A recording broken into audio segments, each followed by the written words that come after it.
आप सभी के लिए एक बहुत ही इंटरेस्टिंग और डिफिकल्ट सा क्वेश्चन लेकर आया हूं जिसका आंसर आपको कमेंट सेक्शन में देना है। क्वेश्चन दिया गया है, इन विच ईयर एक आर्कियोलॉजिस्ट है जिनका नाम है R S Bisht begins excavation at Dholavira जो कि गुजरात में लोकेटेड है। आप सभी को पता है कि इंडस वैली सिविलाइजेशन की एक इंपॉर्टेंट साइट है धोलावीरा, जिसका एक्सक्वेशन जो है वो एक आर्कियोलॉजिस्ट है जिनका नाम है आर एस बिस्ट, उन्होंने यहाँ पर शुरू किया था। आपको बताना है कि कौन से साल में जो है वो ये एक्सक्वेशन यहाँ पर शुरू किया गया। Hello students, welcome to super grades. My name is Abhishek Pandey और आज मैं आप सभी के लिए एक इंपॉर्टेंट जो है वो ब्रिक्स बीट्स एंड बोन्स वाला जो चैप्टर है इंडस वैली सिविलाइजेशन का, उसका एक इंपॉर्टेंट टाइमलाइंस वाला जो है सेशन लेकर आया हूँ। मतलब कि जो भी अलग अलग तरीके के इवेंट्स हैं और उनके साथ कौन सा पर्टिकुलर ईयर जो है वो यहाँ पर एसोसिएटेड आपको देखने को मिल रहा है, उसके बारे में हम इस सेशन में बात करेंगे और इसी तरीके के और इंपॉर्टेंट इंफॉर्मेशन जो है वो आपको पता चलेगी जो कि आपके एग्जामिनेशन के लिए बहुत इंपॉर्टेंट होने वाली है। सबसे पहले अगर आप देखोगे तो यहाँ पर क्या है कि major periods in early Indian archaeology, मतलब कि जो आर्कियोलॉजी में अगर आप देखोगे तो अलग अलग टाइम पीरियड को अलग अलग पीरियड्स के साथ यहाँ पर एसोसिएट किया जाता है।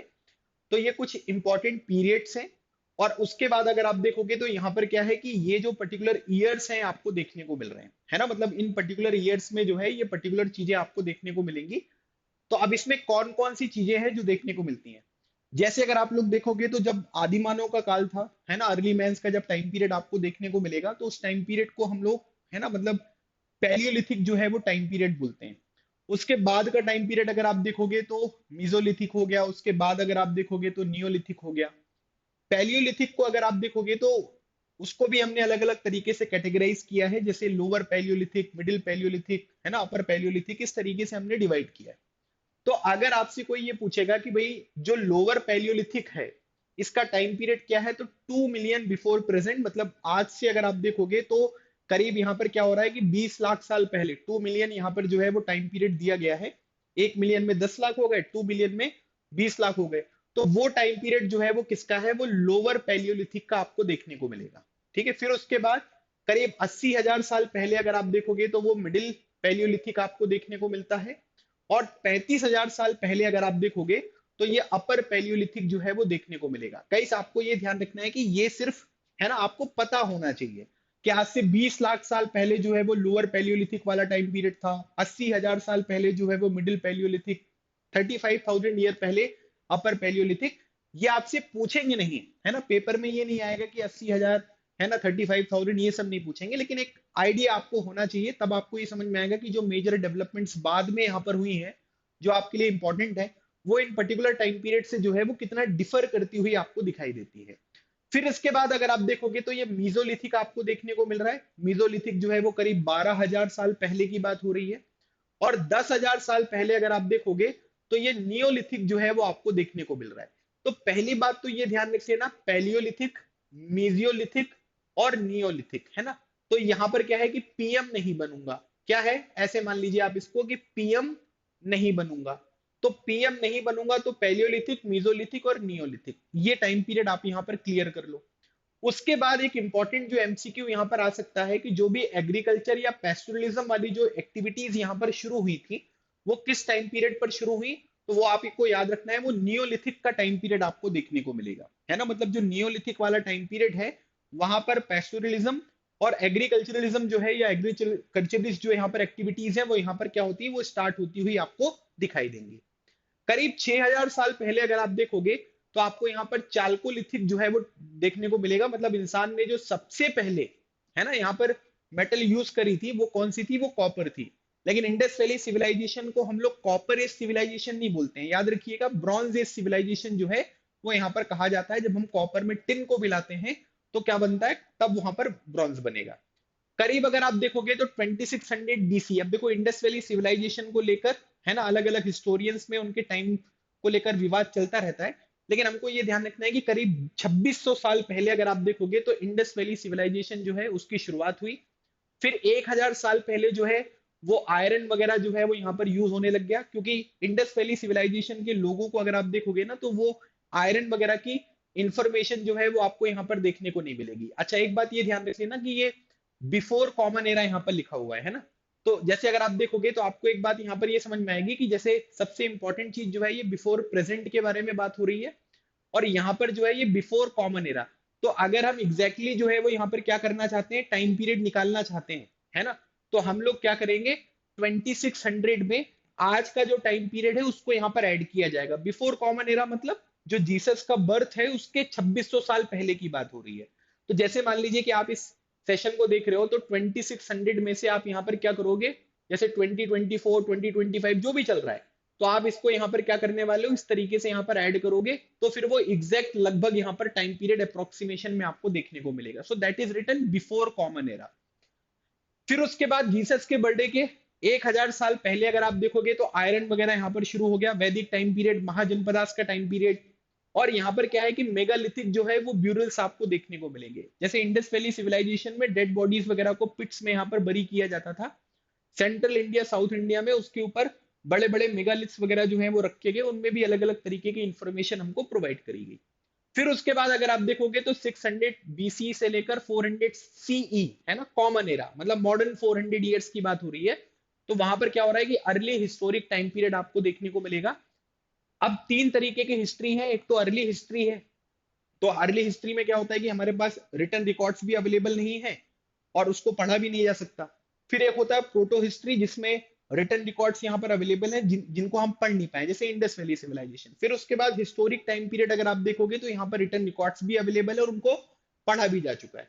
तो इस तरीके से ये टाइम पीरियड है। अब इसमें से एक तो ये एग्रीकल्चरलिस्ट और पेस्टोरलिज्म वाला पूछा जा सकता है, एक ये एमसीक्यू जो है वो यहाँ पर पूछा जा सकता है, इंडस वैली सिविलाइजेशन का टाइम पीरियड पूछा जा सकता है। तो इनको मैच करने को आ सकता है। 4-5 इवेंट इसमें से दे देंगे, इनको बोलेंगे कि क्रोनोलॉजी के अकॉर्डिंग जो है वो चीजों को अरेंज करो। तो इस तरीके की चीजें आपको प्रिपेयर रखनी है।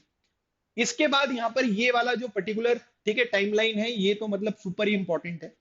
अब इसमें से देखो क्या क्या याद रखना है, इसको प्रिपेयर करेंगे, ठीक है। जैसे कैसे प्रिपेयर करेंगे, जैसे फॉर एग्जाम्पल मैंने यहाँ पर लिखा क्या, 1875, ठीक है। उसके बाद हमने यहाँ पर लिख दिया अलेक्जेंडर कनिंगम, और अलेक्जेंडर कनिंगम की क्या आई, एचएस। एचएस मतलब हड़प्पन सील के ऊपर जो है वो एक रिपोर्ट आपको देखने को मिली। आपके रिवीजन नोट्स जितने शॉर्ट होंगे उतना आपको रिवाइज करने में मजा आएगा और उतनी जल्दी से आप चीजों को यहाँ पर क्या कर पाओगे, रिवाइज कर पाओगे। So this is important thing. आपको ये ध्यान रखना है 1875 में यहाँ पर क्या हुआ कि अलेक्जेंडर कनिंगम की एक रिपोर्ट यहाँ पर आती है, किसके ऊपर, हड़प्पन सील के ऊपर, जिसको ये बहुत अच्छी तरीके से यहाँ पर समझ नहीं पाए कि भैया इसका क्या मीनिंग है ना। इनको ये लग रहा था कि इंडस वैली सिविलाइजेशन जो है वो वैदिक सिविलाइजेशन, जो इंडिया का सिविलाइजेशन है वो वैदिक सिविलाइजेशन से यहाँ पर शुरू हो रहा है। फिर उसके बाद अगर आप देखोगे तो यहाँ पर क्या है, अगला जो डेवलपमेंट यहाँ पर हो रहा है उसमें हमको ये देखना है कि 1921 की बात करी गई है ना। 1921 में दयाराम साहनी के बारे में बात की गई है। इन्होंने पहली इंडस वैली सिविलाइजेशन की साइट जो है उसका एक्सक्वेशन किया, जिसका नाम क्या है, जिसका नाम आपको हड़प्पा जो है वो देखने को मिलेगा। सो 1921 में अगर आप देखोगे तो हड़प्पा का एक्सक्वेशन हुआ। 1922 में अगर आप देखोगे तो मोहनजोदारो का एक्सक्वेशन यहाँ पर किया गया। और इसमें आपको याद रखना है कि 1922 में कौन है, ये राखल दास बैनर्जी जो है वो आपको देखने को मिलेंगे, ठीक है। तो इन्होंने मोहनजोदारो, जिसका लिटरल मीनिंग अगर आप देखोगे तो क्या बोला जाता है, माउंड ऑफ डेड, ठीक है, उसका एक्सक्वेशन जो है वो इनके द्वारा यहाँ पर क्या किया गया है, कंप्लीट किया गया है। 1946 में अगर आप देखोगे तो हड़प्पा में आर.एम. व्हीलर, है ना, मतलब कि जो आर्कियोलॉजिकल सर्वे ऑफ इंडिया के डायरेक्टर जनरल थे, उन्होंने भी यहाँ पर एक्सक्वेशन किया। तो आपसे ये पूछा जाएगा कि भैया आर.एम. व्हीलर ने हड़प्पा में एक्सक्वेशन का, अगर एक बार एक्सक्वेशन हो गया इसका मतलब ये थोड़ा ना है कि सारी की सारी इंफॉर्मेशन हमको पता चले, तो बाद में भी किया जा सकता है। तो 1946 में हड़प्पा का एक्सक्वेशन किसने किया, आर.एम. व्हीलर ने। उसके बाद देश आजाद हो गया। देश को आजादी मिलने की वजह से अगर आप देखोगे तो इंडस वैली सिविलाइजेशन की कई सारी साइट्स जो है वो कहाँ चली गई, पाकिस्तान। हड़प्पा, मोहनजोदारो, ये सब कहाँ है, पाकिस्तान में। इसी पर्टिकुलर सेशन में इंडस वैली सिविलाइजेशन के बहुत सारे वीडियोस मैंने टॉपिक वाइज आपको ऑलरेडी प्रोवाइड किया, प्लेलिस्ट में जरूर देखिएगा। फिर उसके बाद इंडिपेंडेंस के बाद हमारे आर्कियोलॉजिस्ट को बोला गया कि भैया इंडिया में भी कुछ साइट्स होंगी, उनको आप एक्सक्वेट करो। तो यहाँ पर अगर आप देखोगे तो एक और इंपॉर्टेंट जो इंडिविजुअल है वो आएंगे, जिनका नाम है एस.आर. राव। तो 1955 में इन्होंने लोथल, जहां पर हमें डॉकयार्ड देखने को मिला है, गुजरात की ये साइट है, वहां पर एक्सक्वेशन जो है वो शुरू किया गया। 1960 में अगर आप देखोगे तो बीबी लाल और थापर, बीबी लाल और बीके थापर ने कालीबंगम राजस्थान में जो है वो यहाँ पर क्या किया है, एक्सक्वेशन शुरू किया है। 1955 में लोथल में किसने किया, बीबी लाल ने किया, सॉरी एसआर राव ने किया। 1960 में जो है वो कालीबंगम राजस्थान में होगा, कौन कौन करेगा, बीबी लाल करेंगे और बीके थापर करेंगे। 1974 में अगर आप देखोगे तो एक मुगल है एमआर मुगल, इन्होंने एक्सप्लोरेशन जो है वो बहावलपुर में करी। और ये जो बहावलपुर साइट आपको देखने को मिलेगी ये कहाँ है, ये पाकिस्तान में है। तो एमआर मुगल ने जो एक्सप्लोरेशन है वो कहां पर करी है, पाकिस्तान के बहावलपुर में। कब करी है, 1974 में। 1980 में अगर आप देखोगे तो जर्मनी और इटली के जो आर्कियोलॉजिस्ट हैं उन्होंने मोहनजोदारो में यहां पर क्या किया है, आप ये मान लीजिए कि एक्सप्लोरेशन करी है, एक्सक्वेशन का काम किया है। कब, 1980 में। किसने किसने किया है, तो आप ये मान लीजिए कि जर्मनी ने किया है और इटली ने किया है ना। तो आप इसको इस तरीके से याद रखो, गिरगिट है ना, गिरगिट से आप याद सकते हो, उससे आप जर्मनी और इटली दोनों को यहां पर मैच कर लोगे। फिर उसके बाद अमेरिका ने जो है वो एक्सक्वेशन कब किया, हड़प्पा में किया। कहां पर किया, कब किया, 1986 में किया। इसीलिए मैंने आपको ये गिरगिट बोला याद करने को, क्योंकि अमेरिका ने जो है वो कहां पर किया, हड़प्पा में किया है। लेकिन जर्मनी और इटली के जो आर्कियोलॉजिस्ट हैं उन्होंने कहां पर किया है, उन्होंने जो है वो यहाँ पर आपको मोहनजोदारो में किया है। फिर 1990 में आर एस बिस्ट ने जो है वो धोलावीरा में किया, जो स्टार्टिंग में मैंने आपसे क्वेश्चन पूछा था। तो आपको याद रखना है कि आर एस बिस्ट ने धोलावीरा में एक्सक्वेशन जो है वो कब किया, 1990 में किया।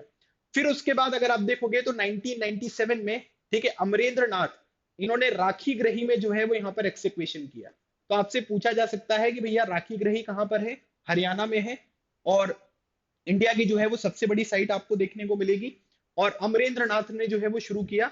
उसके बाद 2013 में अगर आप देखोगे तो वसंत शिंदे ने जो है वो यहाँ पर राखी ग्रही में जो भी आर्कियोजेनेटिक रिसर्च वगैरह होती है, जो भी फाइंडिंग्स वगैरह मिली हैं उनसे और अलग अलग तरीके की जो इंफॉर्मेशन है उसको पता लगाने के लिए, ठीक है, वसंत शिंदे जो है वो यहाँ पर आपको देखने को मिलेंगे, जिन्होंने 2013 में यहाँ पर काम करना शुरू किया। अब ये जो सारी की सारी इंफॉर्मेशन बताई है, इसको अगर आप ये सोचोगे कि अभी सर का वीडियो देख लेते हैं, है ना, अभी सारे याद हो जाएंगे, तो हो सकता है, पॉसिबिलिटी है कि अभी याद हो जाए, लेकिन आप बहुत लंबे समय तक जो है इसको रिटेन नहीं कर पाओगे, है ना। और इसीलिए अगर आप देखोगे तो यहाँ पर क्या है कि ये चीज आपको ध्यान रखना बहुत जरूरी है। जो सबसे इंपॉर्टेंट आपको देखने को मिलता है दैट इज इसका मल्टीपल टाइम आप रिवीजन करो, है ना। जितने कीवर्ड्स हैं उनको जितनी बार आप पढ़ोगे उतना ज्यादा आपके लिए चीजें आसान हो जाएंगी, और आप चीजों को ऐसे टेबल वगैरह भी बना सकते हो। टेबल तो बहुत जरूरी है बनाना, टेबल बना लोगे तो फिर रिवीजन वगैरह करना भी बहुत आसान हो जाएगा। तो गाइज ये हो गया आपका इंपॉर्टेंट इवेंट्स एंड उनसे रिलेटेड जो एसोसिएटेड ईयर्स हैं उनका डिस्कशन हमने कंप्लीट कर लिया। And this is all about today's session. I hope आपको सेशन अच्छा लगा होगा। सेशन को लाइक शेयर करना बिल्कुल ना भूलें। और अगर आप अपने सीयूटी एग्जामिनेशन की प्रिपरेशन करना चाहते हैं, बोर्ड एग्जामिनेशन में फुल स्कोर करना चाहते हैं, तो आप हमारे साथ अपनी प्रिपरेशन को जरूर शुरू करें। डिस्क्रिप्शन में कुछ कोर्सेस आपको मिल जाएंगे, वहां पर आप मेरा ये कूपन कोड जरूर यूज करिएगा, क्योंकि इस कूपन कोड को यूज करने से आपको मैक्सिमम डिस्काउंट जो है वो यहाँ पर मिलेगा। तो वो मैक्सिमम डिस्काउंट अवेल करने के लिए आपको ये कूपन कोड यूज करना है, जिसका नाम है बॉन्ड। ठीक है, तो ये हो गया गाइस आपका ये लगभग ये चैप्टर हमने पूरा कर लिया इंडस वैली सिविलाइजेशन का। और इससे पहले भी मैंने काफी सारे वीडियोस आपको प्रोवाइड किए हैं, आप उनको जरूर देखिएगा। और फिर उसके बाद हम लोग कुछ एमसीक्यूज वगैरह के क्वेश्चन भी यहाँ पर इस चैप्टर के सॉल्व करेंगे। ठीक है, तो मिलते हैं नेक्स्ट सेशन में। तब तक keep smiling and keep preparing. लगे रहो, एग्जाम क्लियर करो। Thank you so much. जय हिंद।